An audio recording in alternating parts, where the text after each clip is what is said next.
बाजार खैरियत से आए, क्या खरीदने आए? बच्चे के लिए किताबें लेने आया हूँ। अपने बच्चों के लिए? हाँ जी। स्कूल में किताबें तो दी नहीं जा रही गवर्नमेंट स्कूल में? ये ना हेल्पिंग बुक्स है ना, जो बच्चे जो जो टेक्स्ट बुक से हटके जो पढ़ते हैं अपनी तैयारी के लिए, तो ये मैं वो लेने आया हूँ। अच्छा, आप गरीब हम अपने घर का पहले वो ऑयल कैसे ले? जिस बंदे का 500 रुपये दिहाड़ी है वो दिन में 500 रुपये कमा के बच्चों को किताबें ला के दे या वो घर के खर्चे पूरे करे। इसीलिए गरीब बंदे आते हैं वो बुक्स लेके जाते हैं, इन्हें सस्ती मिलती हैं उर्दू बाजार से सेकेंड हैंड। ये सीन होता है। काम पाकिस्तान में तो किसी चीज़ का काम ही नहीं है। 75 साल तो हो गए मुल्क को आज़ाद हुए। जिस मुल्क का ये लोग कर्जा नहीं उतार सके, ये मुल्क तरक्की की कैसे गामजन होगा? कभी भी नहीं हो सकता। दूसरी बात, यहाँ पे जितने भी ये पब्लिशर हैं या कुछ चंद दुकानदार हैं, अब हज़ारों ऐसे दुकानदार, अगर मैं उनके खिलाफ बयान दूँ तो वो मुझे फैर मार देंगे। वो 100 वाली किताब 500 में बेच रहे हैं। अब बाकी हाँ जी, मेरे 100 की किताब 500 की बिक्री। ऑनलाइन क्या, मैं आपको ऑन कैमरा कह रहा हूँ, वरना ये बंदे खड़े इनसे पूछें।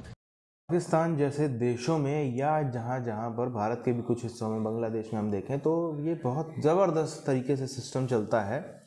जितने अमीरों के बच्चे हैं सब आपको अच्छे खासे प्राइवेट स्कूलों में जाते हुए नज़र आएंगे। वो भी कोई ऐसे नॉर्मल नहीं, अच्छे खासे VIP वाले एकदम प्राइवेट स्कूलों में नज़र आएंगे। वहीं पे जो गरीबों के बच्चे हैं वो सब आपको मदरसा वगैरह में जाते हुए नजर आएंगे, जिसका कोई स्कोप नहीं। उसके बाद कोई कर सकता है तो क्या कर सकता है? सिर्फ और सिर्फ उर्दू का टीचर बन सकता है। उसके अलावा अगर आजकल की दुनिया में देखें तो कोई भी स्कोप नहीं है। उसके बाद भी जो अक्सर ये अमीर हैं जो अपने बच्चों को मदरसे में नहीं भेजते, वो अक्सर मदरसे की तारीफ़ करते हुए उसके लिए TV डिबेट पे और दुनिया भर में उसको डिफेंड करते नजर आएंगे, लेकिन अपने बच्चों को वहाँ नहीं भेजेंगे। और वहीं जो गरीब आदमी है उसके संग में, बल्कि उस बच्चे के संग में बिना पूछे कि मैं क्या करना है, इंजीनियर डॉक्टर बनना है, उसके बिना भी उसको ज़बरदस्त उधर पे भेज दिया जाता है। अब इसीलिए बल्कि आप देखो जैसे अलग अलग कोर्सेज बदले जा रहे हैं, किताबें बदली जा रही हैं, इससे शायद कुछ हो सकता है आने वाले समय में इम्पैक्ट पड़ता हुआ नजर आए, पर उम्मीदें काफ़ी कम हैं। गवर्नमेंट टीचर है, मुझे ये बताइए कि जो गवर्नमेंट सपोर्ट कर रही है बच्चों को किताबों की सूरत में, यूनिफॉर्म की सूरत में, कितना हेल्पफुल है? और उसके बाद अभी कितने खर्चे हैं जो कि वालिदैन के लिए उठाना मुश्किल है तालीम के? बिल्कुल जी, ऐसे ही है कि लोग जो है ना वो मुश्किल से गुजारा कर रहे हैं। अगर बच्चों को होमवर्क और असाइनमेंट इस तरह की दी जाए तो बच्चों के वालिदैन वो तो यही कहते हैं कि यार ठीक है अब उर्दू बाजार जाएंगे ले आएंगे। हम भी इतनी सख्ती नहीं करते क्योंकि वो जो टेक्स्ट बुक है उनसे उस तरह की तैयारी नहीं होती। अब 9th की तर्जमाल तो कुरान आई है नई किताब, 6ठी 7वीं 8वीं में नहीं, उन्होंने गवर्नमेंट ने लगवाई है तर्जमाल तो कुरान। अब उसको प्लास्टिक कवर करवा के 160 उसकी प्राइस है, वो 500 की बेच रहा है। वो 4-5 करोड़ की दुकान का मालिक है वो अब ये काम कर रहा है। मुझे बताएं तो ये स्टॉलों वाले तो बहुत दूर चले जाते हैं। जब एक दुकानदार 100 वाली किताब 160 वाली किताब 500 में दे रहा है तो मैं ये समझा कौम जो है ना कौम है ये। तो फिर ये हेल्पिंग बुकें इतनी महंगी है कि लोग अफोर्ड नहीं कर सकते। तो जो है गवर्नमेंट तो ज़ाहिर है टेक्स्ट बुक दे रही है, उसके अलावा यह फ़ीस माफ़ है। इसके अलावा बाकी जो ये स्टेशनरी का खर्चा है या ये जो रफ़ कागज़ वगैरह ये इतने महंगे हैं कि आम बंदे की रेंज में भी नहीं है। यानी कि देखें मैं गवर्नमेंट टीचर होने के बावजूद सेकंड हैंड बुक ख़रीदने आया हूँ कि चलें इधर से कोई सस्ती मिल जाएगी, थोड़ी बचत हो जाएगी। तो ये हालात बहुत ज़्यादा फ़र्क है। यानी कि ये जो सेकंड हैंड बुकें हैं ये भी अपने हिसाब से ही रेट लगाते हैं, हमें तो इनका कोई हालांकि ये होता है कि पहले 50% डिस्काउंट पे होता था, अब ये कहते हैं कि कागज़ बड़ा महंगा है, ये है वो है, तो कोई समझ नहीं आती, अजीब सी सिचुएशन है। तो ये 50% पे नहीं देते? ये पता नहीं, आप पूछते हैं, अभी तो मुझे उन्होंने पकड़ाई है। मैंने अगर 5-10 करोड़ का मैं मालूम हूँ या मेरे पास पेपर मिला है या मेरे पास कोई डिस्ट्रीब्यूटर है तो मैंने स्टॉक में देखा मेरे पास 8 करोड़ का स्टॉक पड़ा है तो मैंने उसको 16 करोड़ में बदल दिया। मेरा भी बुक्स का ही बिजनेस है तो हम लोग यहीं से परचेज़ करते हैं, मेन जो दुकानें हैं ना वहाँ से। उर्दू बाजार में किताबें कितनी महंगी कितनी सस्ती? क्योंकि आजकल कुछ कहना जो है मुश्किल है, वो इसलिए कि कागज़ बहुत महंगा है। क्योंकि जब भी मार्केट में आए ना तो प्राइस बड़ी होती हैं। जिस तरह 6 महीने जो पहले लोग ले रहे थे दोबारा लेने आए ना तो यानी कुछ नहीं तो 50-100 रुपया ऊपर चली जाती है। काम स्लो है, कभी वार्डन वाले आ जाते हैं, कभी कोई आ जाता है। मुल्क में यही निज़ाम चलता है पाकिस्तान में। अब गरीब बंदा क्या करे? ठीक है, अब ये लगाते हैं स्टॉल हमने, ये मार्केट है ठीक है, मेन पे नहीं लगाए हुए, मार्केट के अंदर स्टॉल लगा सकते हैं, इसका कोई इशू नहीं है। तो कोई भी आता है अपनी मर्जी चलाता है, गरीब बंदा कहाँ से अपने निज़ाम चलाए? अब ये जैसे अंकल बता रहे थे कि ये 500 की किताब है, हमने इन्हें दी है 150 की, तो 150 में इनको मतलब कि 350 इनके बच रहे हैं। मैं सबको मना करूँगा उर्दू बाजार से बुक्स लेने की ज़रूरत नहीं है, गली महल्ले से ले लें वो अच्छा है। अब यहाँ पे एक फॉर एग्जांपल ये बुक है, अब ये मैंने आपके सामने उठाई है, इसकी प्राइस ही फटी हुई है, मैंने नहीं फाड़ी, पहले से ही फटी हुई है आपके सामने। ये हमारा है ही नहीं, मेरा ये मानना है हमारा है ही नहीं। अब पहले 100 का रजिस्टर था, वो 400 का हो गया है। अब ये इसको महंगाई गवर्नमेंट ने की है, ये महंगाई गवर्नमेंट ने नहीं की। यहाँ कितने लोगों को ऐसे जानता हूँ मैं जो मतलब इतनी इतनी महंगी चीज़ें बेच रहे हैं और ये सारे आंखों पे पट्टी बांध के खड़े हुए हैं। जितने भी खड़े हुए हैं मैं इन सबको कह रहा हूँ, ये सब की आंखों पे पट्टी है।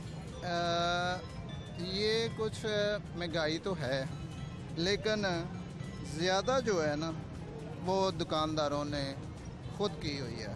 क्योंकि एक चीज़ अगर 300 की मिलती है तो वो चाहते हैं कि 500 की बेचें, वो ये नहीं कि 150 रुपया रख के बेचें। आजकल तो लोग, आपको पता है कि इस बात के आदी हो चुके हैं कि कुछ नहीं तो आधा आधा मुनाफा होना चाहिए। इसलिए जब तक पेपर सस्ता नहीं ना होगा उस वक्त तक बुक्स सस्ती नहीं होंगी। तो मेन जो रीज़न है ना वो पेपर का ही है। क्योंकि हम लोग बड़ी देर से एक दूसरे को जानते हैं, तो उनको कहें ना कि काम करो तो वो यही प्रॉब्लम बताते हैं, चूज़ करते हैं कि पेपर बहुत महंगा। कागज़ था नवाज शरीफ के दौर में 80 रुपये किलो, अब 250 रुपये किलो है। ये बक्स बोर्ड है, ये 55 रुपये किलो था, 55 रुपये, अब 250 रुपये किलो है। ये कार्ड, ये देखिए मामूली सा कार्ड है। और जो भी आता है महंगाई करता है अवाम का, गरीब मुल्क को कैसे तरक्की होगी? अनपढ़ तबका ज़्यादा होगा, मुल्क तरक्की नहीं ना करेगा। ये कहते हैं तलीम होनी चाहिए फलाना, तलीम तो ऐसे हो ना ये सस्ता हो, कापी पेंसिल मार्कर सारी चीज़ें सस्ती हों।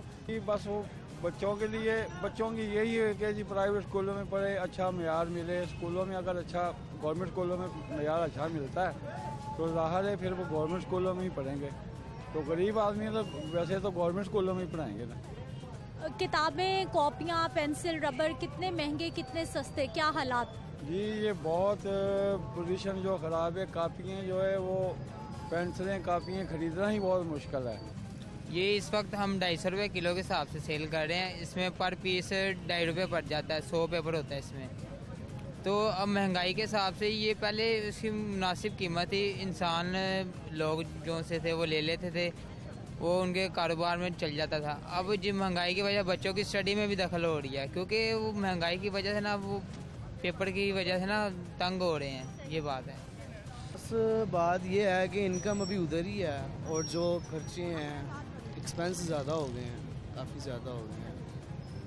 गुजारा कैसे, कहाँ कहाँ कट लगता है और कहाँ कहाँ ज़रूरत पूरी होती है?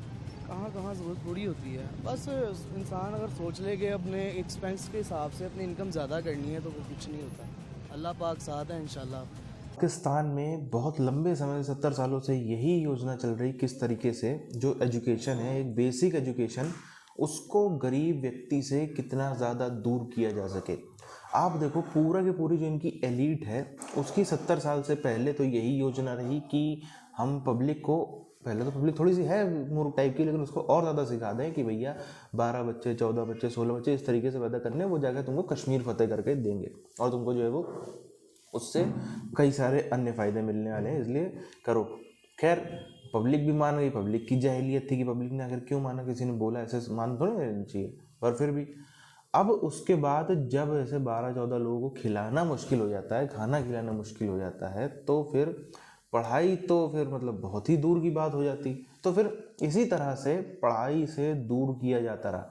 और जो पाकिस्तान में आप देखो जो नेता हैं, जो बड़े बड़े मौलाना हैं, जो बड़े बड़े बिजनेसमैन हैं, उन सब के बच्चे विदेशों के एकदम वर्ल्ड की टॉप यूनिवर्सिटीज़ में पढ़ रहे हैं। ये है पाकिस्तान की सच्चाई, जिसके लिए नारे लगते थे।